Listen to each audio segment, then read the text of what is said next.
Yo, what is up guys? It's me, exactly. The first half. Is this the first half? Is it halfway over? I don't think so. But the first results. The NBA All-Star voting have been announced. Now, this is probably already old news at this point, but hey, it was new to me. I just found out about it. I probably would have talked about it in yesterday's video if there was a video yesterday, but I'll just put the voting results on the screen real quick so you guys can kind of see what's going on if you haven't already. The only interesting things I would like to point out is that Isaiah Thomas has only just came back and already has more votes than a player like Bradley Beal. That's kind of disrespectful right there, but it doesn't really matter in the long run.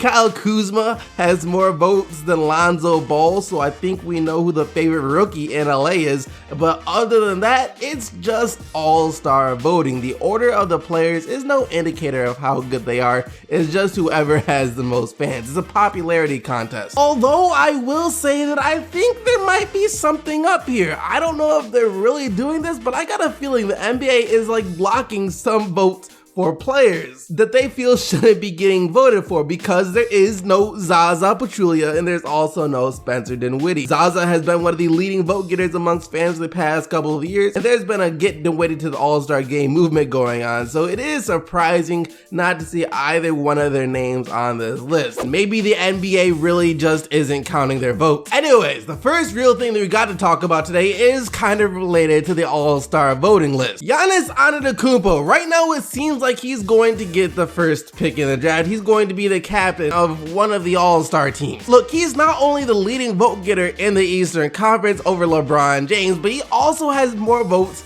than anyone in the NBA. More than 100,000 more votes than Stephen Curry and almost more than 100,000 more votes than Kevin Durant. That is quite an accomplishment. So props to you for that, Giannis. And if he does finish and he gets the #1 pick in the All-Star draft, by the way, NBA once again let us watch it, he said the first player he would have to pick would be none other than LeBron James. If my teammates are available, I'm going with my teammate, but if not, I've got to go with LeBron James, best player in the world, so we can have a good relationship for the free agency. You never know, he might come play here. Giannis and LeBron on the same team. I know Giannis most likely isn't taking this so seriously. He really doesn't even think LeBron's going to come to Milwaukee. I don't think anyone could bank on the fact that LeBron would ever go to Milwaukee. I don't even think that's a combination that has crossed most people's minds about LeBron James teaming up with Giannis Antetokounmpo on the Milwaukee Bucks. Granted, that would be a nightmare for the rest of the NBA, but it's one of those things where you just think about it and it's like,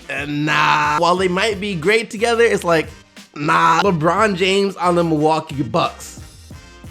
Nah. So while I think it is just Giannis having fun with the moment, like making a joke about LeBron possibly coming there have been stranger things that have happened in the NBA. So you can never write anything off. LeBron James and Giannis Antetokounmpo on the same team. I just don't think that's fair. Nikola Mirotic has been playing extremely well for the Chicago Bulls so far this year. We all know there was that little bit of beef, that little bit of drama. Some blows were exchanged between Nikola Mirotic and Bobby Portis before the season even started. That ended up with Nikola Mirotic suffering a broken face. And after he got the broken face, of course he came out and demanded a trade for the Chicago Bulls, saying that he would waive his no trade clause in order to be traded from the Chicago Bulls. Since then though, the Bulls have been doing a lot more winning, and some people might think that all the winning they have been doing might change Nikola Miric's mind and make him actually want to stay on the Chicago Bulls since they seem to have something going on the court. But that argument has been put to rest as yesterday a report came out saying that Nikola Mirotic is standing firm on his trade request. Look, he's going to be traded, and with the way he's been playing, there will be quite a few teams dying to get their hands on Nikola Mirotic. 18 points, 7 rebounds, shooting just under 46% from 3 in 25 minutes per game. Yeah, a lot of people will love to have Nikola Mirotic on their team right now. And now the Bulls just need to wait until January 15th when he will be eligible to be traded until they can seriously start fielding offers and making offers for Nikola Mirotic. All that being said, I just still find it insane that the Bulls would give Nikola Mirotic a no trade clause. How does Nikola Mirotic end up with a no trade clause? The Warriors wouldn't even give Stephen Curry a no trade clause, but Nikola Mirotic was able to get one from the Bulls. Isaiah Thomas will get his first start with the Cleveland Cavaliers today in their game against the Orlando Magic. Honestly, I didn't think it would happen this fast. I didn't think he'd start for the Cavs this soon, but then again, maybe his great showing in their first game did boost his stock up a bit and make them think he's ready for this. And on top of getting his first start, the Cavs have also said that they're gonna start removing his minutes restrictions as well. Now at first, it will be little by little. Instead of like the 20 minutes he was allowed to play in their last game, it'll probably just jump up to about 25, then after that around 30, and then after that it'll be pretty much removed, with him still not being allowed to play back-to-backs, of course. And according to Isaiah Thomas, even though he scored 17 points in 19 minutes in his first game with the Cleveland Cavaliers, he still believes he's only at about 80% of his full strength. Man, 80% probably. Like, I'm not in any type of shape. And on top of where I want to be physically, I'm not as powerful as I want to be and explosive. But that's going to come with a lot of practice reps and game repetitions. So I'm getting close, but it'll probably take a while until I feel like I did last season. 80% of Isaiah Thomas was still enough for him to score 17 points in 19 minutes. That's insane. Isaiah Thomas is a walking bucket. That's all we can say about him. A guy who I think only gets better with the more chips that are on his shoulder. He likes to prove people wrong, and he's going to bring an even bigger mentality like that to the Cleveland Cavaliers this year, which I think is going to do wonders for them. When I got out the hospital yesterday, one of the first things I did was checking out how the Pistons were doing in this game versus Philly, and it was halftime when I saw the score, and as soon as I saw it, I felt like going straight back to the hospital. Philly destroyed us 114-78. Not really too much else to say here.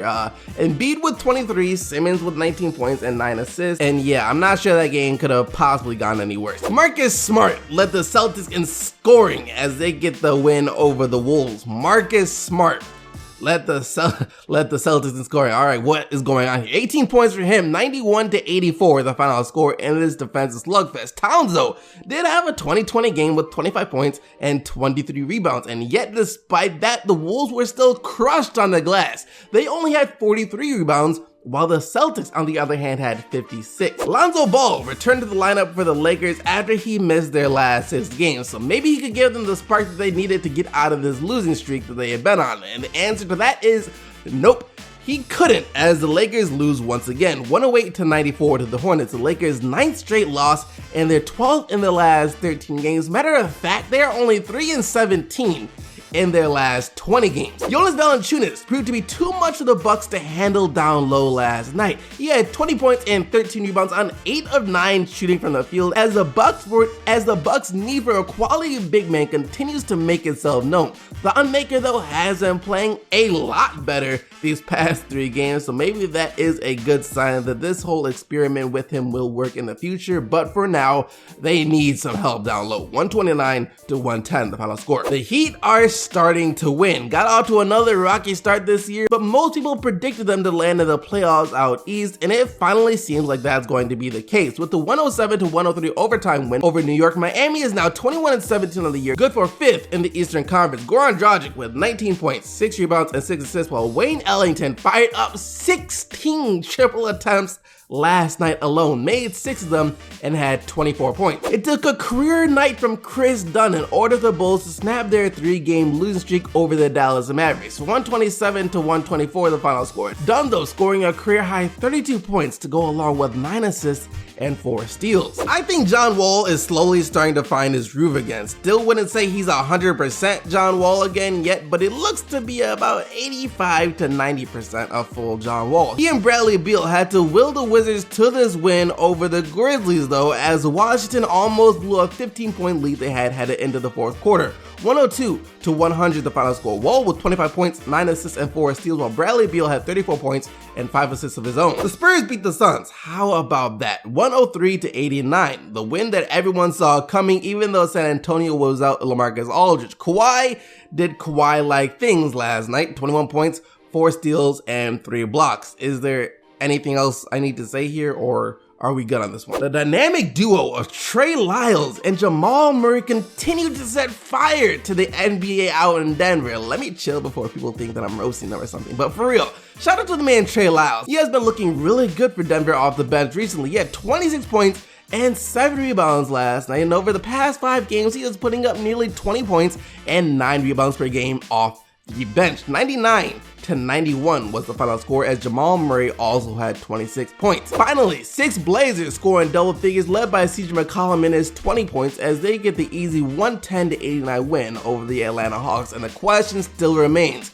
will the Hawks look into trading Dennis Schroeder? That wraps up all the action from last night, though. You guys go vote for the player of the day by clicking this little card thing right here. Just remember, though, the only players whose team won are eligible to win player of the day. And guys, sorry for not being able to make a video the past couple of days, but we are back on the grind. So like always, make sure to smack that like button, as well as subscribe to the channel to join the quest to 200K and hashtag a million a year. And also, I just want to say the new episode of the Dish Podcast is up. I'll have the links down in the description box below if you want to go check it out. But until tomorrow, keep getting the buckets, Team SDC, and I'm out of here.